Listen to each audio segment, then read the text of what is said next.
हम बात करेंगे कॉन्स्टिट्यूशन ऑफ यूके की।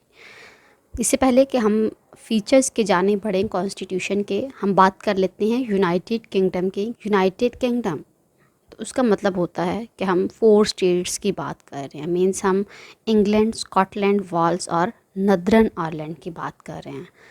जब हम कहते हैं ग्रेट ब्रिटेन में हम नदर्न आयरलैंड को शामिल नहीं करते। उसका मतलब होता है Great Britain means England, Wales and Scotland. हम 3 स्टेट्स की बात करते हैं ग्रेट ब्रिटेन को लेकर, और जब यूनाइटेड किंगडम की बात होती है तो उसमें हम 4 स्टेट्स को इंक्लूड करते हैं। चलिए अब हम मेन फीचर्स देखते हैं कॉन्स्टिट्यूशन के।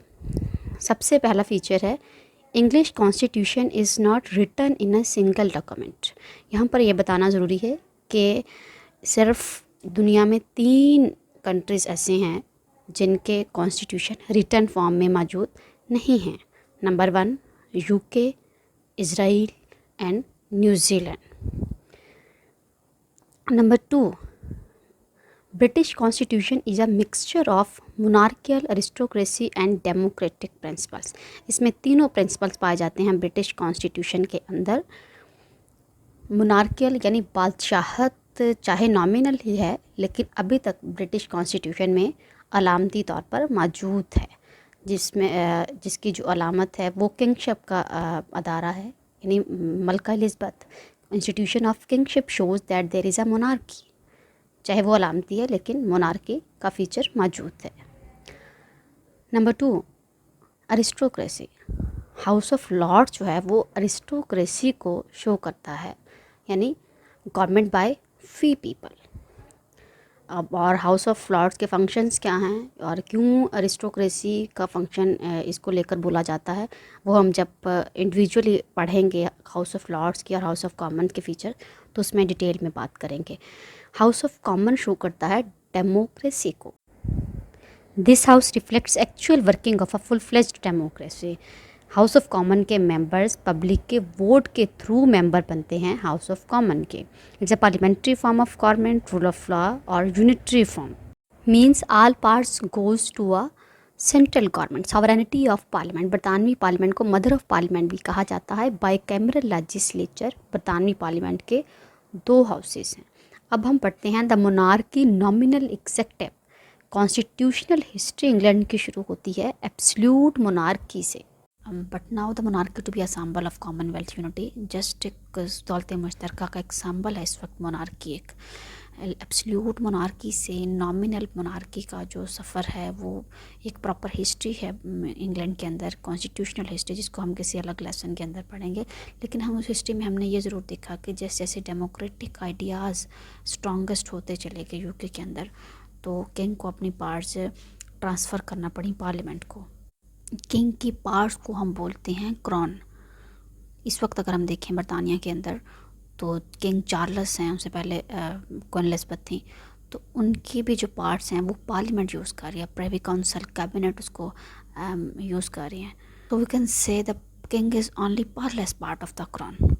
House of Common lower house of the British parliament. इसका फंक्शन सेम हमारी नेशनल असेंबली की तर्ज पर है। Elected on the basis of adult franchise, secret ballot and direct voting. House of Common के जो मेंबर्स हैं उनको पब्लिक अपने डायरेक्ट वोट के थ्रू इलेक्ट करते हैं, जैसे हम अपने वोट के थ्रू एमएनएस को इलेक्ट करके नेशनल असेंबली में भेजते हैं। और वोट के लिए एज 18 है, और अगर आपने मेंबर बनना है हाउस ऑफ कॉमन का तो आपकी एज 25 होनी चाहिए। टोटल स्ट्रेंथ 650 मेंबर्स हैं। Meeting of the House of Common are presided over by the mister speaker. जैसे हमारी नेशनल असेंबली को मिस्टर स्पीकर रन करते हैं, तो हाउस ऑफ कॉमन के लिए भी जो प्रिसाइड करते हैं हाउस ऑफ कॉमन को, उनको भी मिस्टर स्पीकर बोला जाता है। कोरम 40 है। तमाम मनी बिल्स जो हैं वो सिर्फ हाउस ऑफ कॉमन की सवाबदीद हैं। तमाम कानून साजी जितनी भी है लेजिस्लेटिव पार्ट्स वो हाउस ऑफ कॉमन के पास हैं। Control over the executive. It means when cabinet is said to be responsible to parliament. जब हम कहते हैं कि कैबिनेट जो है वो रिस्पॉन्सिबल है, आंसरेबल है पार्लियामेंट के सामने, तो उसका मतलब होता है हम हाउस ऑफ कॉमन की बात कर रहे हैं कि वो हाउस ऑफ कॉमन के सामने आंसरेबल है cabinet. And cabinet is dissolve, it is only House of Common that are dissolve. जिस तरह हमारे यहाँ होता है, सेम वही सिस्टम है। जब नेशनल असेंबली डिज़ोल्व होती है, प्रेसिडेंट प्राइम मिनिस्टर के एडवाइस पर नेशनल असेंबली को डिज़ोल्व करते हैं, तो वो सेनेट को डिज़ोल्व नहीं कर सकते, वो सिर्फ नेशनल असेंबली को कर सकते हैं। सेम वही सिस्टम है ब्रिटिश पार्लियामेंट का भी, कि हाउस ऑफ कॉमन जब डिज़ोल्व होता है या पार्लियामेंट को डिज़ोल्व किया जाता है, उसका मतलब होता है सिर्फ हाउस ऑफ कॉमन डिज़ोल्व होगा, हाउस ऑफ लॉर्ड या अपर हाउस डिज़ोल्व नहीं होगा। अब हम बात करते हैं हाउस ऑफ लॉर्ड्स की। Upper house of the British parliament, it's a conservative chamber. Total strength है 850 मेंबर, जिसमें तमाम जो स्टेट्स हैं उनकी नुमाइंदगी मौजूद है। जैसे हमारे सेनेट में होता है, हमारे अपर हाउस में होता है, तमाम सूबों को इक्वल पार्टिसिपेशन दी जाती है। तो इसी तरह बरतानिया के अपर हाउस के भी यही कुछ सूरत हाल है। There are 7 law lords and 26 bishops, some present Scotland and Ireland. इस तरह हमारे यहाँ होता है कि वमेंस की सीट्स भी होती हैं, टेक्नोक्रेट्स की भी होती हैं, उलमा कराम की सीट्स भी होती हैं। इसी तरह मुख्तलिफ़ जो एक्सपर्ट्स होते हैं, मजहबी दायरा कार से हों, चाहे वो कानून के दायरा कार से हों, सबको इक्वल नुमाइंदगी दी जाती है अपर हाउस में। जिस तरह प्रिजाइड करते थे हाउस ऑफ कॉमन को मिस्टर स्पीकर, और हाउस ऑफ लॉर्ड को जो प्रिजाइड करते हैं उनको लॉर्ड स्पीकर बोला जाता है। बहुत इंटरेस्टिंग बात यह है कि ये मेंबर होते हैं कैबिनेट के भी, लॉर्ड स्पीकर जो प्रिजाइड करते हैं हाउस ऑफ लॉर्ड्स को। It is the highest court of appeal in England, only law lords listen to these appeals, he controls the judicial organization in Great Britain. यानी जो इस तरह हमारे चेयरमैन सेनेट हैं, ऐसे उनके लॉर्ड स्पीकर हैं जो कि पूरी जो जुडिशियल ऑर्गेनाइजेशन है ग्रेट ब्रिटेन के अंदर, अदलिया के निज़ाम को लॉर्ड स्पीकर कंट्रोल करते हैं, वो उनके हेड हैं और वो कैबिनेट के मेंबर भी हैं। एक्ट ऑफ 1911 को अमेंड किया गया था 1949 में। उस लॉ के, उस एक्ट के according House of Lords had only a power of ordinary bills. Money bill, जैसे अभी हमने हाउस ऑफ कॉमन के फीचर्स में भी देखा, मनी बिल सिर्फ हाउस ऑफ कॉमन के जवाब देते हैं, हाउस ऑफ लॉर्ड्स की पावर सिर्फ ऑर्डिनरी बिल के लिए है। And 1 month for money bills. Quorum है हाउस ऑफ लॉर्ड का ओनली 3, ये कॉरम डिबेट के लिए है। लेकिन अगर हाउस ऑफ लॉर्ड में कोई बिल पास होना हो तो उसके लिए कॉरम 30 होना चाहिए, ये डिबेट के लिए 3 है। Now we discuss the legislative procedure and committee system in UK parliament. किसी भी बिल को कानून की शक्ल इख्तियार करने से पहले पार्लियामेंट में मुख्तलिफ स्टेजेस से वो बिल गुजरता है। फर्स्ट रीडिंग के अंदर क्या होता है, जस्ट बिल को प्रेजेंट किया जाता है, only the bill is read out, उसको सिर्फ पढ़ा जाता है, प्रेजेंट किया जाता है कि ये बिल है, ये कानून बनने जा रहा है। दैन सेकेंड रीडिंग के अंदर उसके प्रिंसिपल्स पर डिस्कशंस होती हैं। हर मेंबर को ये राइट होता है कि उसके फेवर अगेंस्ट, उसके फैक्ट्स एंड फिगर पर बात करे।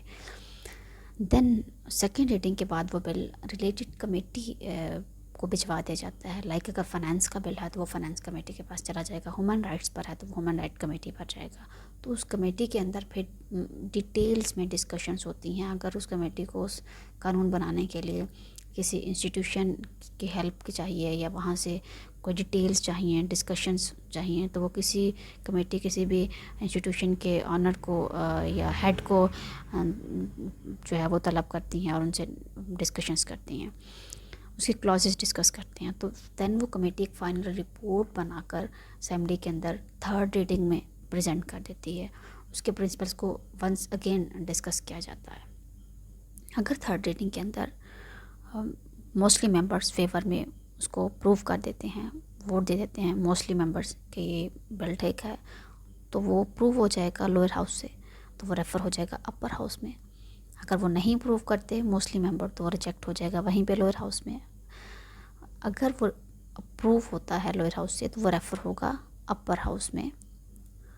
अपर हाउस के प्रूव होने के बाद वो फाइनल अप्रूवल के लिए फिर वो किंग के पास चला जाएगा। जैसे किंग उसको साइन कर देंगे तो वो बिल कानून बन जाएगा। जैसे हमारे यहाँ होता है, पहले लोअर हाउस नेशनल असेंबली में, देन अपर हाउस सेनेट में जाता है, देन वो फाइनल अप्रूवल के लिए हमारे यहाँ प्रेसिडेंट उसको प्रूव करते हैं। Let we differentiate the privy council, cabinet and ministry. सबसे पहले प्रेवी काउंसिल की बात कर लेते हैं। प्रेवी प्राइवेट के वर्ड से इसको ड्राइव किया गया है, यानी हेड ऑफ़ द स्टेट के जो क्लोजेस्ट एडवाइज़र्स होते हैं उनकी कमेटी को प्रेवी काउंसिल बोला जाता है। पुराने वक्तों में जो बादशाह के बहुत क्लोजेस्ट एडवाइज़र्स होते थे तो उनको प्रेवी काउंसिल कहा जाता था। तो आज के दौर में अगर देखें तो head of the state United kingdom में कौन है? किंग। और जैसे पाकिस्तान में head of the state president हैं।